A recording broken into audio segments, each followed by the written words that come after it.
So radian വരുമ്പോൾ pi by 180 degree വരുമ്പോൾ 180/π എങ്ങനെ മനസ്സിലാക്കും? അപ്പോൾ നമുക്ക് ഇങ്ങനെ വന്നതുകൊണ്ട് തന്നെ മാറിപ്പോകാൻ സാധ്യതയുണ്ട്. അപ്പോൾ ഇത് എങ്ങനെ വന്നു നമുക്ക് മനസ്സിലാക്കാം ഫസ്റ്റ്. അപ്പോൾ നിങ്ങൾക്കിത് 45 ഡിഗ്രി എത്ര റേഡിയൻ ആണ് നിങ്ങൾക്ക് ഈ സെറ്റ് ചെയ്യാൻ പറ്റും. അപ്പോൾ ഫസ്റ്റ് ചെയ്യേണ്ടത് നമുക്കറിയാം 360 = 2π ആണെന്നറിയാം. അങ്ങനെയാണെങ്കിൽ പൈ എന്ന് പറയുന്നത് എന്തായിരിക്കും? 180 ആയിരിക്കും. അതായത് പൈ റേഡിയൻ. ഓക്കെ, അപ്പോ ഈ പൈ അങ്ങോട്ട് പോകുകയാണെന്നുണ്ടെങ്കിൽ 1 റേഡിയൻ = 180/π എന്നാവും. അപ്പൊ നിങ്ങൾക്ക് മനസ്സിലാവും ഇവിടെ 180 ഡിഗ്രി ആണ്. അപ്പൊ 1 റേഡിയൻ ഡിഗ്രിയിലേക്ക് മാറ്റം എങ്ങനെയായിരിക്കും? അപ്പൊ റേഡിയൻ = 180/π അല്ലെ? ഇനി മറ്റേ നോക്കുകയാണെങ്കിൽ, അതായത് ഡിഗ്രിന്ന് മാറ്റാൻ റേഡിയനിലേക്ക് മാറ്റുകയാണെന്നുണ്ടെങ്കിൽ, അല്ലെങ്കിൽ റേഡിയൻ ഡിഗ്രിയിലേക്ക് മാറ്റുകയാണെന്നുണ്ടെങ്കിൽ ഞാൻ നോക്കുക വെച്ചാല്,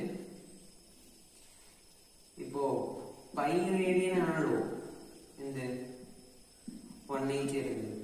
ഇപ്പൊ നമുക്ക് ഇവിടെ 180 ആണ്. അപ്പൊ ഇത് ഡിഗ്രിയിലേക്ക് മാറ്റാന്നുണ്ടെങ്കിൽ ഇവിടെ 1 ആക്കാം, 1 ഡിഗ്രി ആക്കാം. അപ്പൊ നമ്മൾ ഇവിടെ രണ്ടോടത്തും 180 വെച്ച് ഡിവൈഡ് ചെയ്യും. അപ്പൊ ഇത് 1 ആണ്. അപ്പൊ 1 ഡിഗ്രി = എന്താവും? π/180 എന്നാവും. ഓക്കെ, അപ്പോ 1 ഡിഗ്രി ഇനി ഇതാണെന്നുണ്ടെങ്കിൽ 1 ഡിഗ്രി = π/180. അപ്പൊ നിങ്ങൾക്ക് മനസ്സിലായിരിക്കും റേഡിയൻ വരുമ്പോ 180/π ഡിഗ്രി വരുമ്പോ π/180. നമ്മൾ ഈസി ട്രിക്ക് നോക്കാം. അതായത് ട്രിക്ക് എന്താ വെച്ചാല് ഭയങ്കര സിമ്പിൾ ആണ്. അതായത് റേഡിയൻ വരുമ്പോ എന്തായിരിക്കും? π/സംതിങ് ആയിരിക്കുമല്ലോ. അപ്പോ ഈ റേഡിയനിലേക്ക് മാറ്റാനാണെന്നുണ്ടെങ്കിൽ എന്ത് ചെയ്താൽ മതി?